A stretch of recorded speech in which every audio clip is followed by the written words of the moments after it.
and welcome back to another episode of the Recession Resistant Real Estate Radio. I'm your host, Brandon Cobb, and today I've got Ed Matthews on the show. Ed's been a real estate investor since 2010. He has spent 25 years working in the Silicon Valley startup business. I've always wanted to talk to someone in this business, so I'm excited to jump into that. He bought his first rental property back in 2010 with Clark Street Properties, and he was part-time at the time. Now in 2018, Ed left the corporate rat race, and he now invests in multifamily flips and rentals in Connecticut, Vermont, and Rhode Island. He's a partner in Ella Vista, a rapidly growing property management company in Vermont, and he's an angel investor in 2 tech startup companies. Ed, welcome to the show. It's great to have you. Thanks, Brandon. Good to see you, man. How you been? I'm doing really good. I can't complain. It's been a crazy 2022. Yeah. Everybody has made their New Year's resolutions. Right. Everybody's reflecting back on what happened in 2022. And that's something I want to dive into with you today. Before we jump in, tell everybody, what are you doing today? And then give us the story about your background. Sure. So I am the founder and president of Clark Street Capital. We are a multifamily syndicator, private equity firm based in Connecticut. Our portfolio is primarily in Connecticut, but we are now looking to expand our portfolio into more of your neck of the woods, into Kentucky and Tennessee, as well as the Carolinas. So as you said, I spent about 25 years in technology, working for companies most of you probably haven't heard of, but that's okay. And the one you probably have heard of is DocuSign.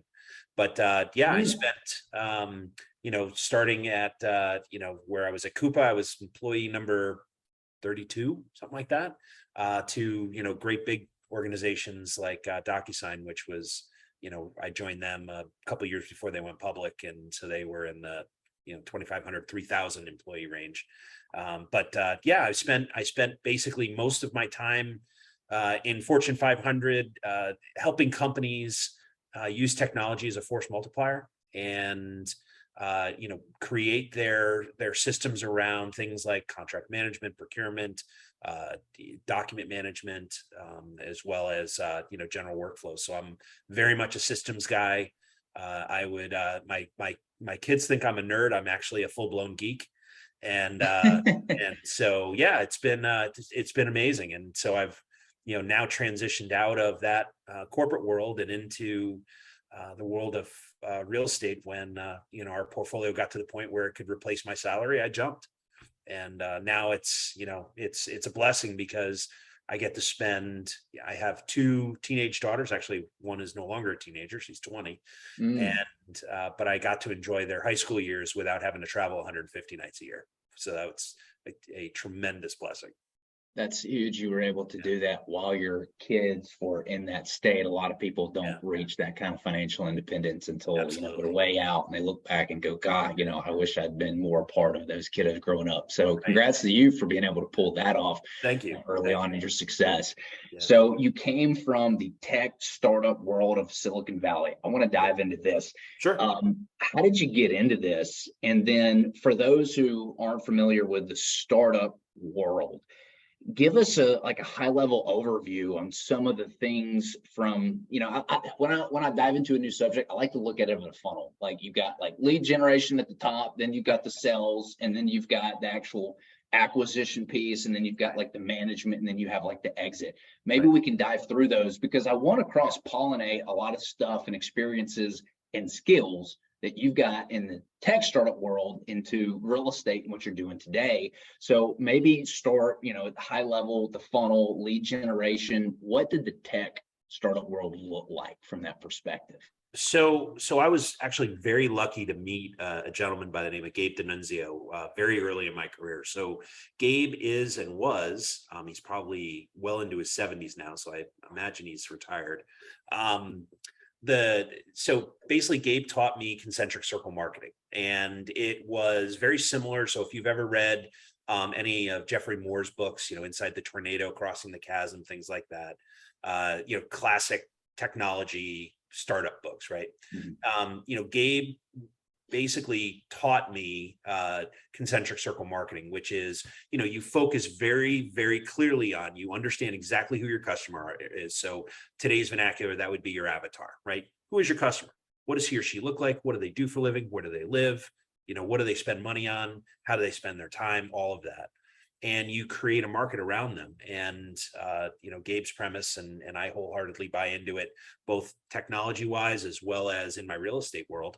You want to suck the oxygen out of that market. And what that means is you want to make sure that every human being who fits that, who looks like that avatar demographically, understands who you are, what value you bring to the table, and how you can solve their problems. And so, starting at the top of that funnel is where you start to sift through, all of the organizations or people that fit that avatar, and the ones that do, you continue and invest time and effort in, and the ones that don't, you either refer out to someone else who's a better fit, or you just tie off the relationship.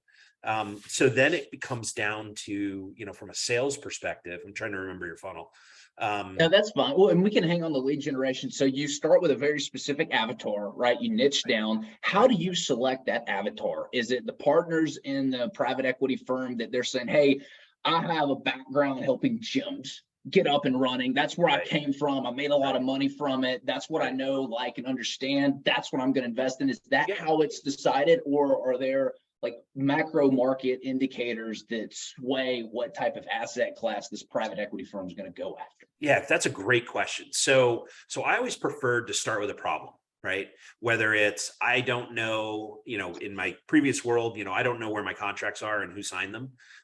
Or it's, I have a building that I need to sell because of some event that just happened in my life, right?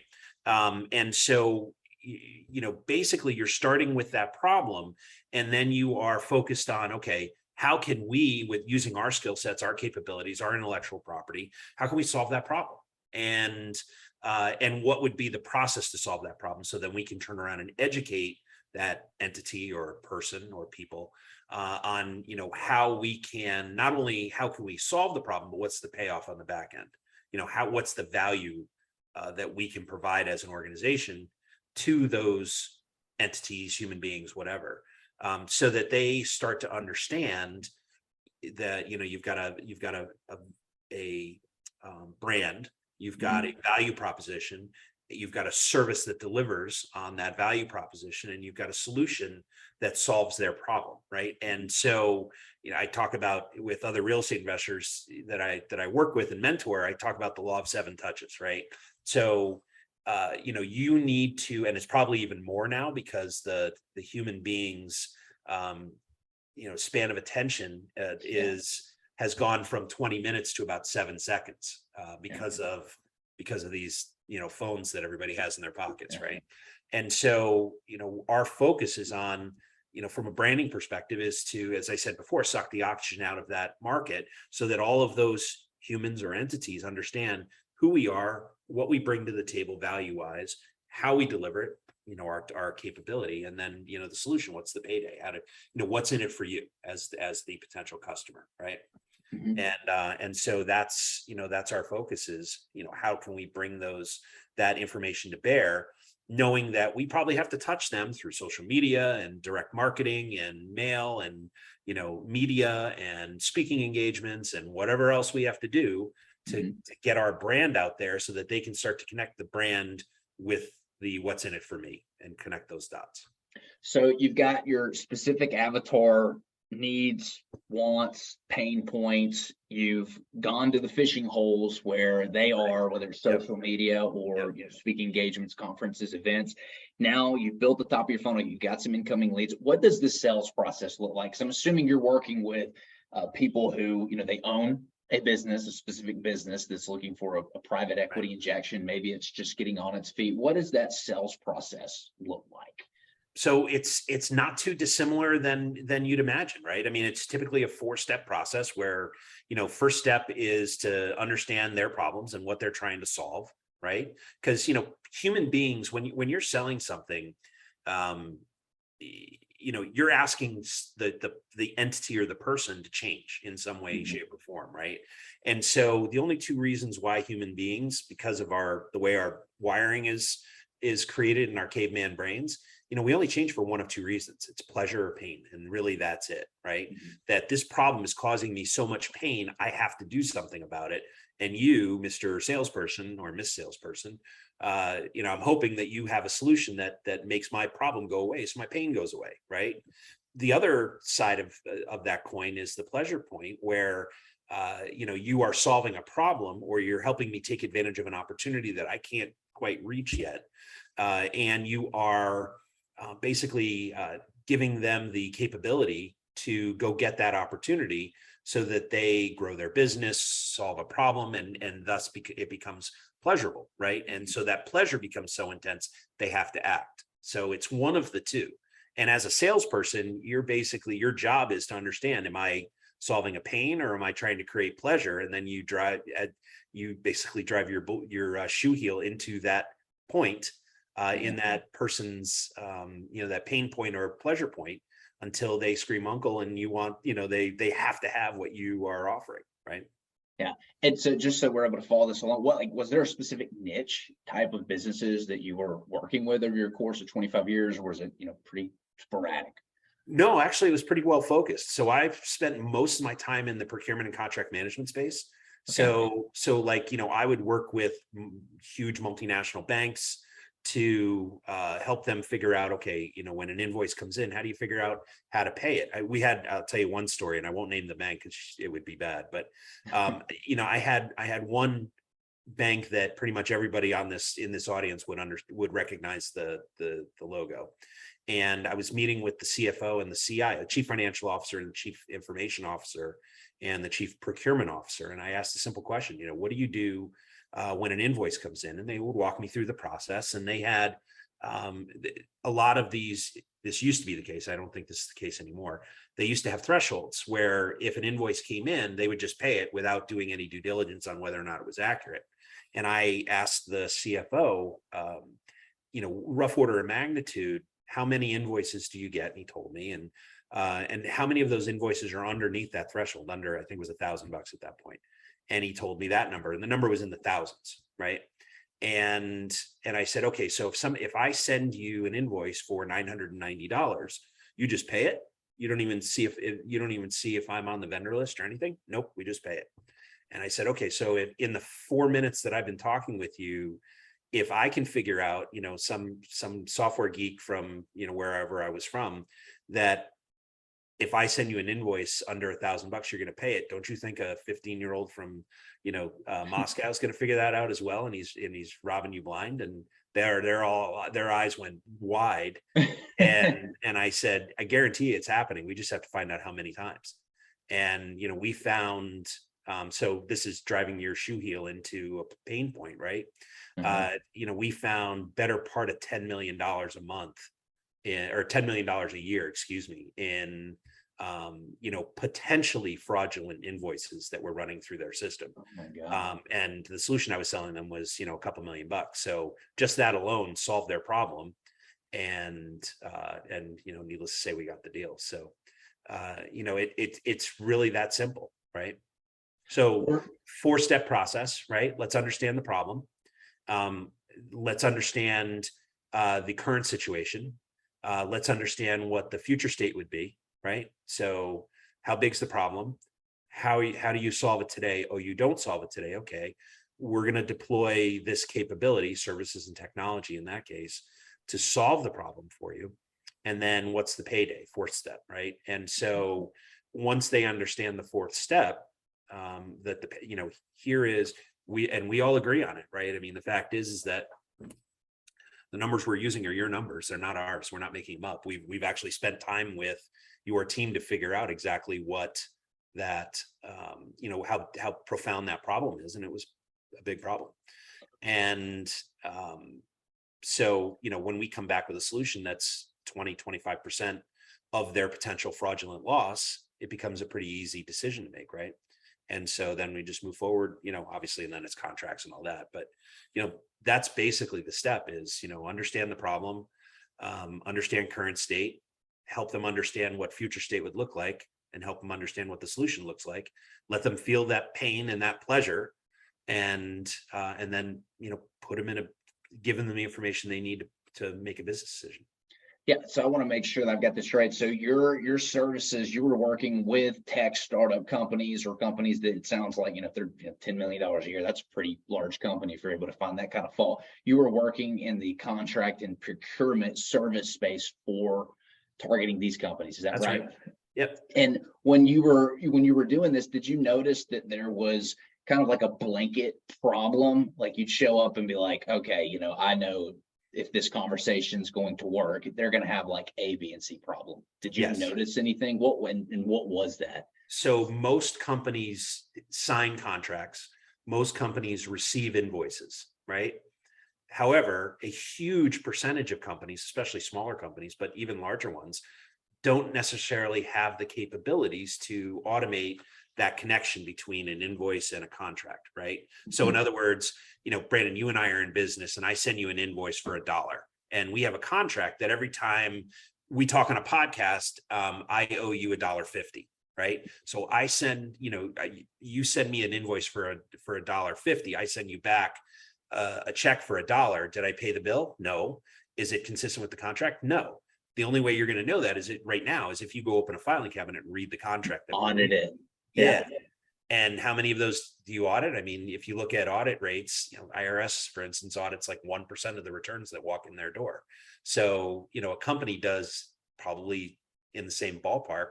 So that means 99% of the checks and invoices and contracts aren't being electronically connected, which is, a huge missed opportunity to either save money or to at least solve a problem. And that's a huge issue. It's so funny you mentioned that. There's a lot of similarities with what we're doing in that exact thing. We used to have that problem where, okay, you got bids and contracts on 47 different line items when you're building a home or flipping a house or rehabbing a rental property.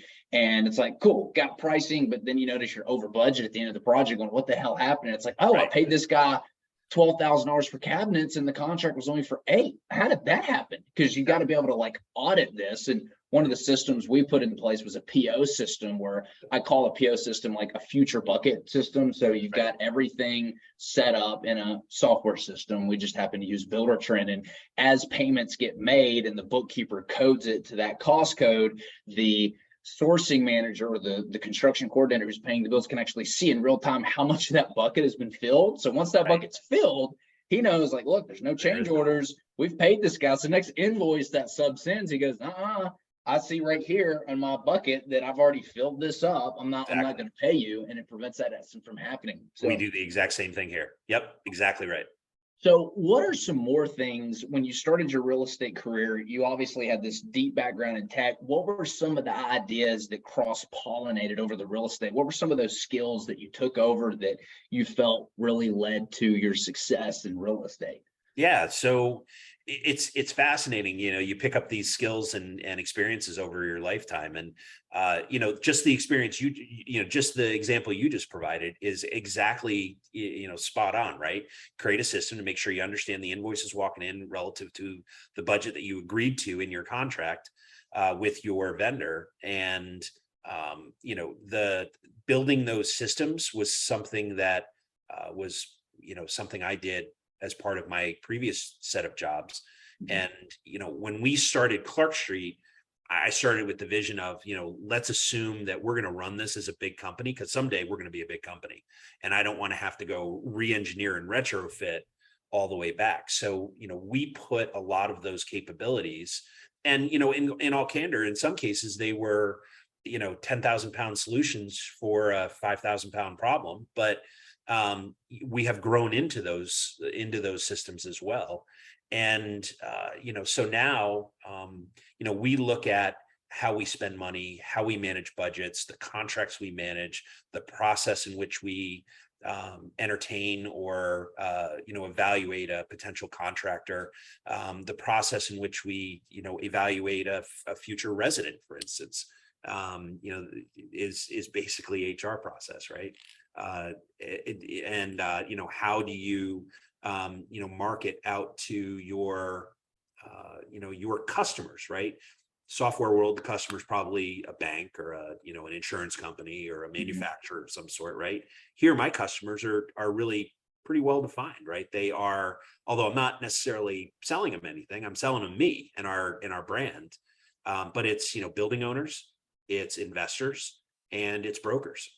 And, so I am using the same concentric circle marketing premises that I learned from my old buddy Gabe to market to those three individuals. I know what my investor looks like.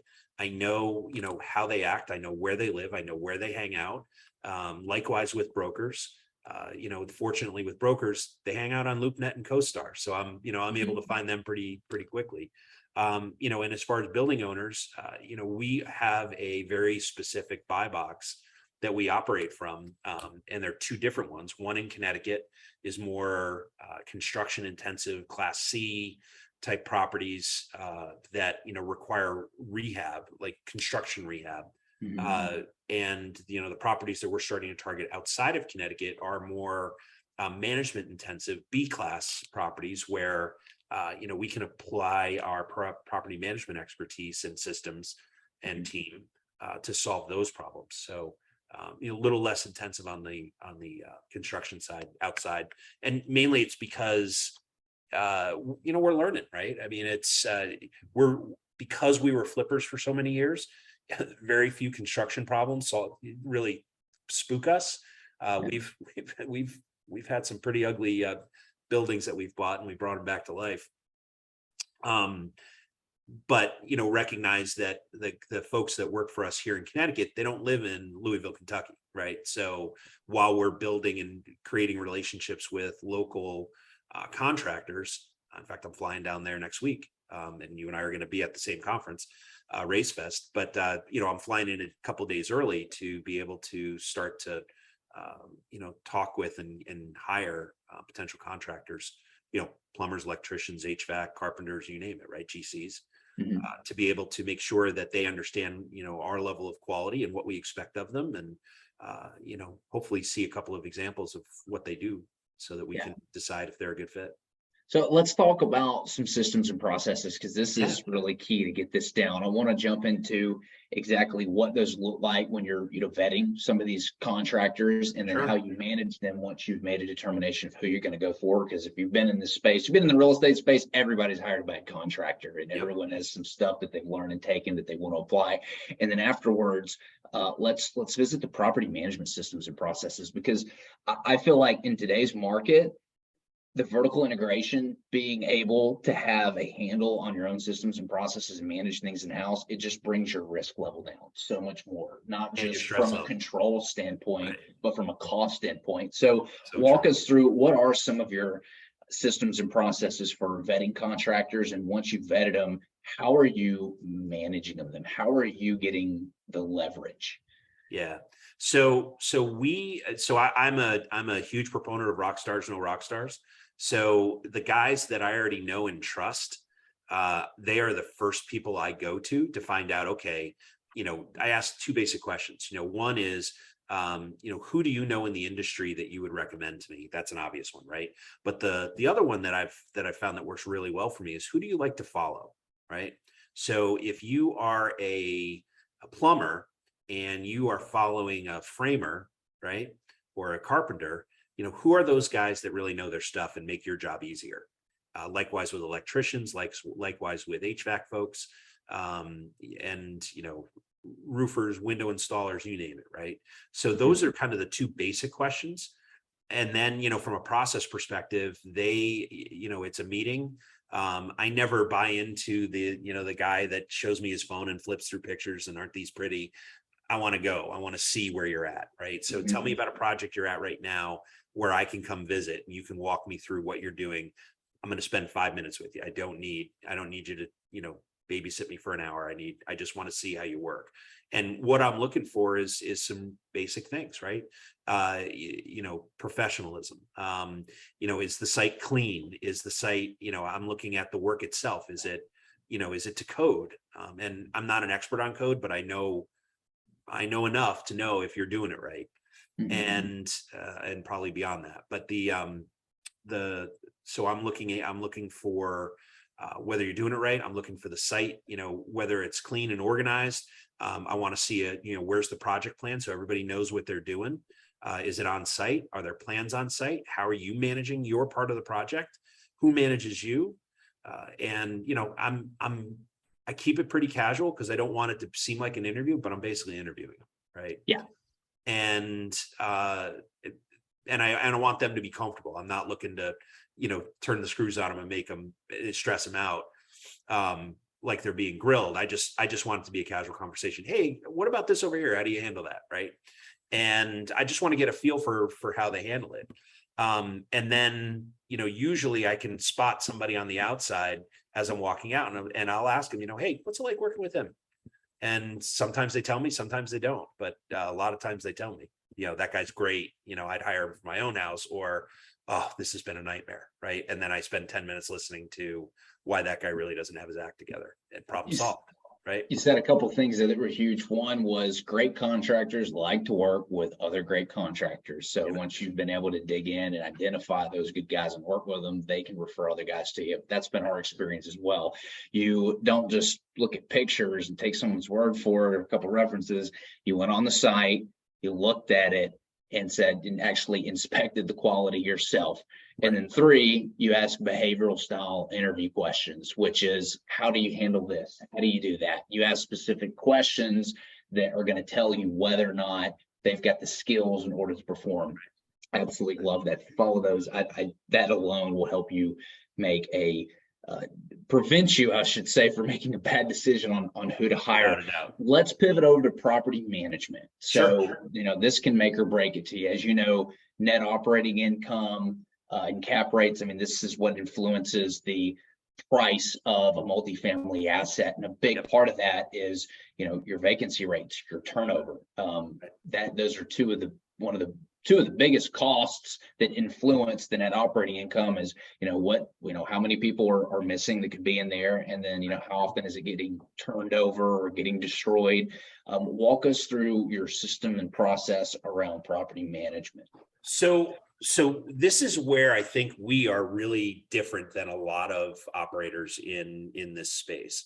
And we're actually really proud of it. So we buy Class C apartment buildings. So invariably the folks that live there range from the working poor to working class. They're good, hardworking people who, crank a wrench to fix your car. They pour your coffee at the local diner. They cash you out at Walmart, right? And they probably have 2 or 3 jobs to make ends meet.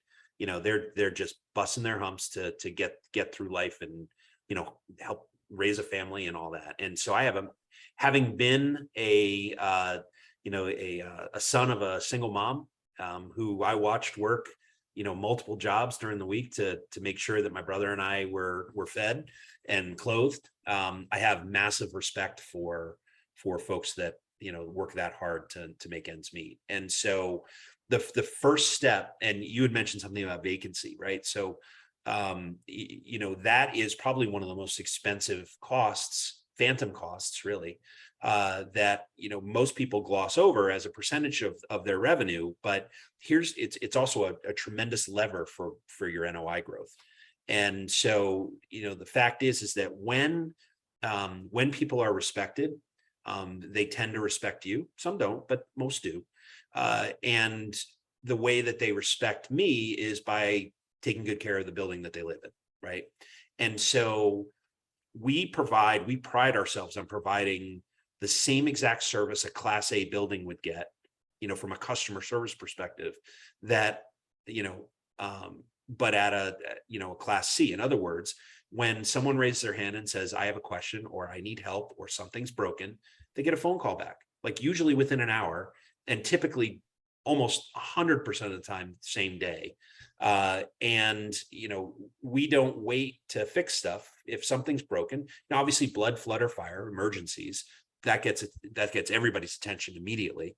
And for those out there that don't know what blood, flood, fire means, it's somebody's hurt, something is on fire, or there's a water leak, right? And because those 3 things are can be pretty dangerous. And so we want to make sure we're taking care of those folks immediately. But the fact is that, our team, and it's not, we don't really have a huge team. I mean, there is, for every building, there is one or two handymen that we call. It's usually one. We have, one or two plumbers that we have on a roster. We have one or two electricians, one or two HVAC folks. Here at Clark Street, I'm also a general contractor. So if we need other things, that's fine. I mean, we certainly have them in our team, in our virtual Rolodex. But the fact is, somebody picks up the phone and calls and says, "Hey, we're there," and we show up. We fix whatever needs to be fixed. We take care of whatever needs to be taken care of. Then that's reported in our system. So we use it. You mentioned Buildtrend. We use a tool called Hemlane, and that and I can get into that in a little bit. But within 24 hours of the work order being completed, one of our team is calling to make sure, hey, is everything okay? Is it actually fixed? Is there anything else that you need done? Right. And most of the time, the first time we do that with a new building, they call like, "Why are you calling me?" Because we actually care, right? We want to make sure that you're well taken care of. And so, that tells them that, there's a new sheriff in town when we acquire a building. The other thing we do is, when we first acquire a building, we want to send the message that we're serious about taking good care, right? Of the buildings. And so, immediately we make them clean and safe, right? Because as I said, we buy, rundown apartment buildings from landlords who aren't really good at their jobs. And for whatever reason, and no judgment, just they're struggling, right?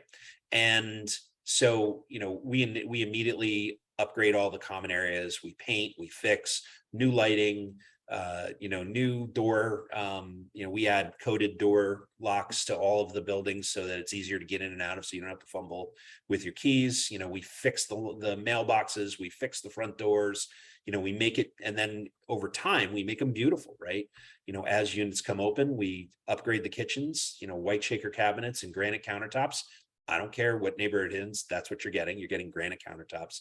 So, some people tell me I'm nuts, but the fact is that I've been doing this 12 years and I've never replaced a granite countertop because they last forever. And, that's not the case with Formica or some of the other materials. But we upgrade the bathrooms, brand new floors, brand new fixtures, brand new lighting. When they walk in for the first time, it's a brand new apartment. There is nothing to fix. Mm-hmm. And so, it's a different experience for them, right? They walk in the door first day, there's a card for the local pizzeria there for $50, $25 to $50, depending on the area, for, the first night, so they can order pizza. Typically it's little stuff, right? Mm-hmm. There's in some cases, we'll furnish the apartment and, mm-hmm. Like we have a couple of single family assets where we simply furnish the house. We leave flowers, for the first night so that the place smells good and looks good. They understand that they can expect Class A service regardless of what neighborhood they live in. I don't really care, right? Mm-hmm. Here's the payoff. On average in the state of Connecticut, the average vacancy is 16 months. For tenancy is 16 months. In our building, it's last time I checked, it was like 3.1 years. And so, wow, where our fellow landlords are rotating, at least twice and sometimes 3 times through tenants, our residents are happy and they stay because the units are fixed. Our maintenance costs are, negligible. Mm-hmm. With regard, sure, stuff breaks. I get that, and that's fine. But on average, we're not replacing, lighting fixtures or fixing sink fixtures or anything like that because they're brand new. And so, our maintenance costs are significantly less. And what we've learned over time is when we've gone through the minimal effort to make sure that the electrical's right, the plumbing's right, the HVAC works properly, all that over time, our maintenance is actually significantly less than our peers, mm-hmm. as well. So, our buildings NOI wise are actually a lot more profitable than, put a 10 unit here and a 10 unit next door. I'm highly confident ours is more profitable, and our tenants have lived there a lot longer. I love everything you just said. You unpacked a lot and you focused Yeah. on something that every great entrepreneur does, which is you identified a weakness in the competition and you build a strategy around that. I mean, I've never heard a strategy so detailed. You've got the whole customer experience journey laid out from the time, hey, following up with them, how was your move-in? Little bitty cards to give them a free pizza because you know that need is going to be, how the hell are they going to get food because they haven't unpacked everything yet? They're going to need to order pizza. All these little things that you've done. Follow up after a maintenance experience, preventing the maintenance experience from even happening in the first place by making sure you've renovated the unit and done a good job on it. And as a result, you've experienced much, much longer hold times with your tenant class. I think you said 3.1 years. That is definitely above industry average. Yep. I mean, that's huge. I love what you did there. You identified the need, and it's kind of funny that you mentioned a lot of things. I'm currently in a rental. I'm looking for a piece of land to build my dream home on, and my sister, she was coming in. She needs somewhere to live like ASAP, so I let her live in my house that I. You're a good brother. I rented it out to her. She got a really good deal. But that's what family's for. Right. But it was interesting when I've had problems in the house that I'm currently in. I can't get a hold of the property manager. How long does it take them to come out?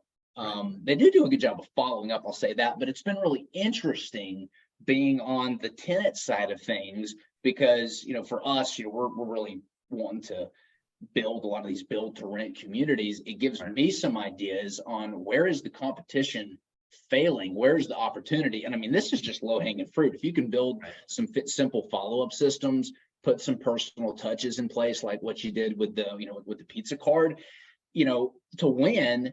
Brian Tracy, I love whatever book he wrote. He compares winning in business and winning in sales to like a horse race.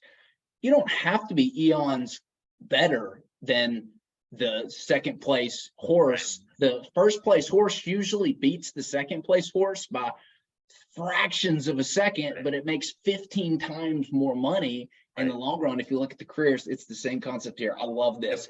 Ed, if people want to learn more about you, want to learn more about your business, learn more about your opportunities, how do they get in touch or do that?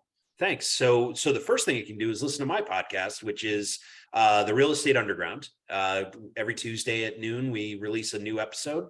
I think there's probably about 50 of them out there that you can binge. Second is Clark Street Capital, Clark ST Capital, on all of the social media channels, Facebook, Twitter, LinkedIn, Instagram. We're very active on there. You can also reach out to our office at 860-675-5800. And of course, we have our website at clarkst.com. And if you'd like to learn more about what we do, or if you want to pick my brain, I'm a cheap date. I'll spend 15, 20 minutes with anybody, and I'll tell you everything I know about real estate and answer any question you have. And I'm happy to do it. And the best way to do that is to reach me through the website. All right. And the name of that podcast one more time was? The Real Estate Underground. So go check it out. The Real Estate Underground, Google, Instagram, Facebook, social media, Clark Street Capital. Check out what Ed's got. Ed, this has been a lot of fun. Yeah. Thanks for coming on today. Thanks, Brandon. Good to see you. You too. See ya.